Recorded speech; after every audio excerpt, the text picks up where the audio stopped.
Номын сангийн автоматжуулалтын ном библио програмд шинээр ном бүртгэх тухай видео зөвлөмж хүргэж байна.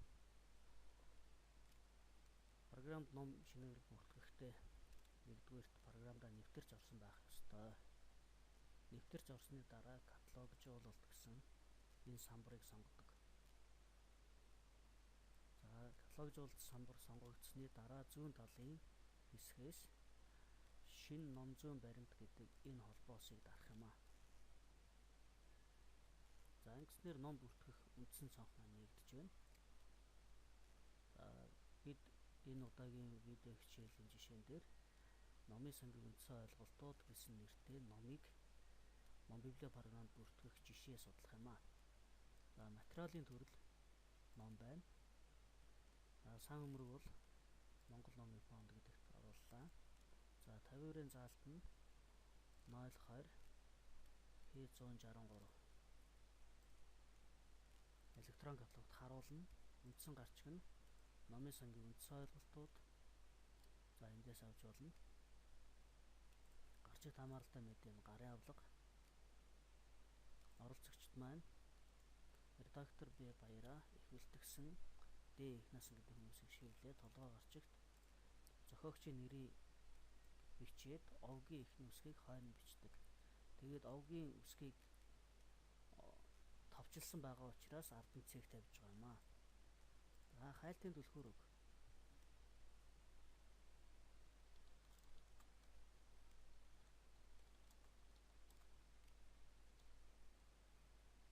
Энэ номыг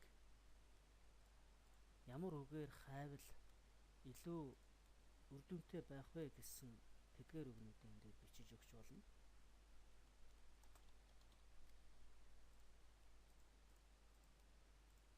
Гэх мэт эдгээр үгнүүдийг хайх юм бол энэ номыг хайлтанд гарч ирэхээр хийлээ. Дахин хэвлэлт.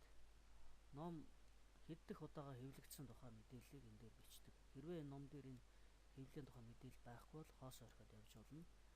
LC control number-ыг бичих шаардлагагүй.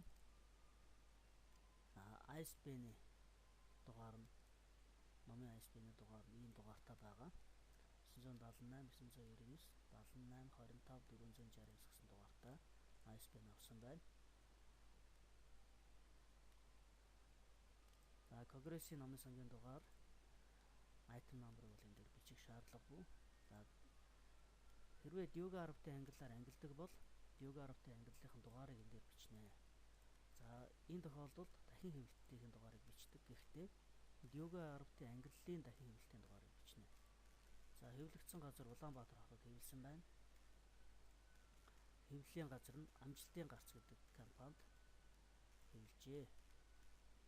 Тэгэхээр хэвлэлийн газар нь Амжилтын гарц. Хэвлэгдсэн он 2018 онд энэ ном хэвлэгдсэн байна. Товч тайлбар. Номын тухай товч тайлбарыг энэ дээр бичнэ.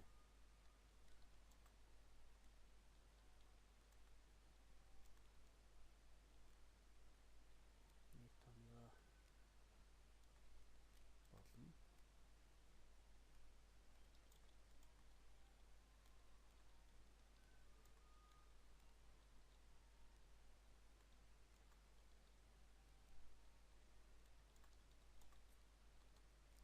Гэх мэтээр номынхоо товч тайлбарыг хийнэ. Тооны мэдээ 168 хуудастай, зурагтай, хэмжээ 29 см-ийн өндрийн хэмжээтэй ном байна. Номыг ямар журмаар авсан бэ гэхээр бэлгээр авсан уу, худалдаж авсан уу гэдэг зүйлс маань энэ дээр бичигддэг. Номыг худалдаж авсан бол худалдаа гээд баримтын үн 25,000 төгрөг.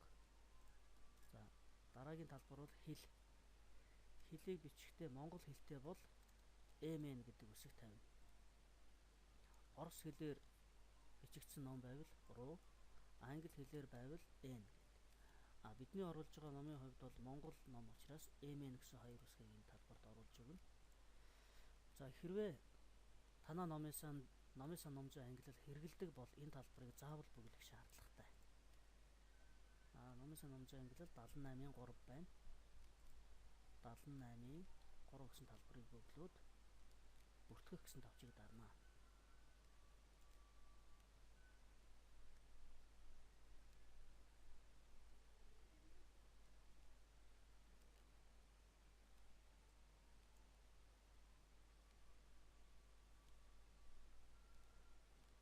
бүртгэх товчийг дарснаар энэ номын ном зүй мэдээлэл нь бол энэ дээр ороод ирж байна.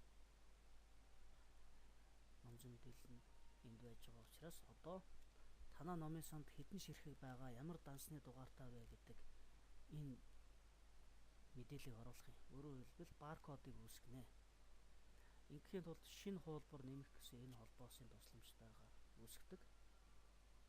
Холбоос дээр дарлаа. Баркодын дугаар нэг дансныхаа дугаараар үүсгүүлэх тохиромжтой байдаг. Жишээлбэл 2515 гэсэн дансны дугаартай ном байлаа гэж үзье. Тэгэхээр манай Монголын номын сонгууд бол Монгол номын данс, Орос номын данс гэдэг бүгдийнгийн нэгээс эхлэн дугаарладаг. Тэгэхээр энэ Монгол ном, Орос номын баркодыг давхцуулахгүй тулд урд нь код авцгаая. Монгол ном бол 1 гэсэн дугаараар эхлэе. Тэгээд 7 оронтой тоо болгохын тулд 1 2 3 4 5. Одоо 2 тэг нэмэхийн шаардлагатай байна. 7 оронтой болохын тулд 1 2. Яагаад ингэж вэ? Танаа номын сангийн сан өмөргийн тоо нэмэгдээд 200 мянган номтой болж болно. 300 мянган номтой болж болно. Энэ тохиолдолд баркодын дугаар давхцахгүй гэдэг санааг энд оруулсан байгаамаа. Тэгэхээр нэгээр эхэлж байгаа Монгол ном, нэгээд арийнх нь бол баркодын дугаар юм байна гэдэг ойлгох нэ.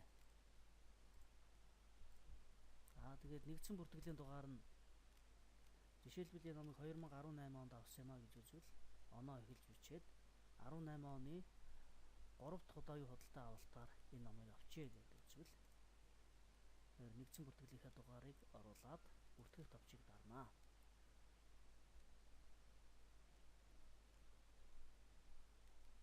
За эхний хуулбар үүссэн байна. Хэрвээ энэ ном танаа номын санд 2% ирсэн байна гэж үзвэл дахиад шинэ хуулбар нэмэх гэсэн товчийг дарна. Баркодын доо давхцах ёсгүй. Тийм учраас дансны дугаар ч гэсэн давхцдаггүй адилаар баркод давхцах ёсгүй. 2516 гэж дугаарлая.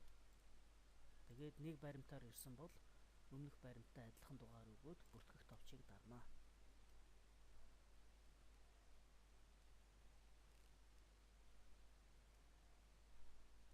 Ингээд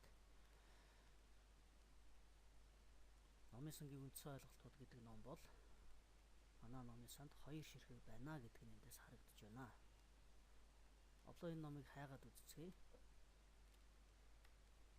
Ном зүйн бичлэг хаах.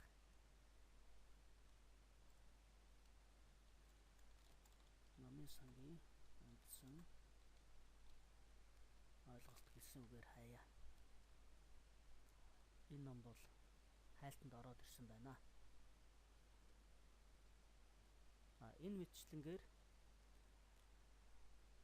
шинэ номуудаа програмд бүртгэж болно.